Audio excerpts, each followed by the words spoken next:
תגיד לי, למה כל המאמני כושר הכי גדולים בארץ, שבאים לצילומים, מרגישים חוסר ביטחון וחייבים לפמפם את עצמם מאוד? מה, הוא לא מספיק גדול? אני לא מבין. בודי דיסמורפיה. תגיד, איך אני נראה? כולנו חולים בבודי דיסמורפיה, ואם אתם רוצים לשנות את הגוף שלכם. אז מה שאנחנו הולכים לעשות היום זה מיני ולוג של צילומים עם אורד. הבנו שהגיע הזמן למהלך שיווקי חדש, אחרי המהלך שיווקי שעשינו לפני בערך 7 חודשים. וזהו, יאללה, יוצאים לדרך. יאללה, מוכן? דפוק לנו קום מהספה, אתה רופס. קום מהספה, אתה רופס. אל תעשה עם העיניים כאילו אתה עושה סרטון. אני רוצה רק עם היד ככה, קום, קום. קום, קום. קום. לא, בלי חייך. כי זה הזכיר לי קום, קום. קום, קום. ומוצא את עצמך סוף יום מול הטלפון עם הספה ביד.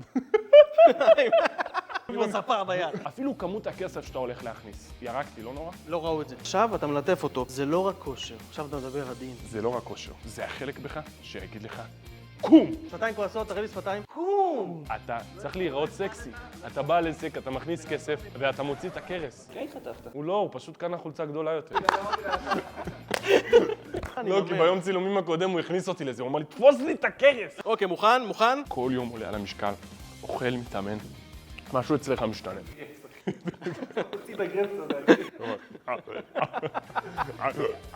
אתה כבר לא יכול לאכול המבורגר שהכל נוטף מהידיים. אתה רוצה לאכול חזוף, יבש, מסריח. אבל למה הרסת את זה? אצבע אחת זה לחימה, כזה זה כישוף, אוקיי? תהליך שינוי גוף. תראה איזה ענק הוא!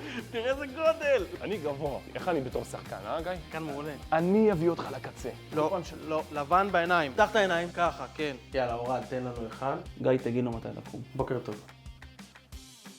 אף אחד לא קם ככה. תסתכל עלינו, תסתכל עלינו. לא, תסתכל על האוכל, אל תסתכל עלינו, קדימה. זה שוקולד? אתה יכול להכניס את זה עכשיו. אני לא מכניס לך, אני מורח לך את זה לפנים. אני לא יודע מה לעשות את זה. תחזיק את זה ביד, תרים את הסנטר, ביס ענק. תהנה, תפיל, ותהיה מופתע מהטלוויזיה ותשתהן. סיימנו את היום צילום, עברנו 6-7 שעות של יום צילום ביחד, מטורף. וזהו, בואו נראה מה לאורד יש להגיד. חברים, היה מדהים. גיא פשוט גאון בכל מה שקשור לקריאייטיב. תגזים. להוציא את עצמכם בצורה הכי טובה שאני אפילו לא יודע מה להוציא. יותר. הוא פשוט רואה אותך מנקודת מבט אחרת ויודע איך לייעל אותך. עכשיו תעמוד, שכולם יראו כמה אתה גבוה. תעמוד. וואו. שלום.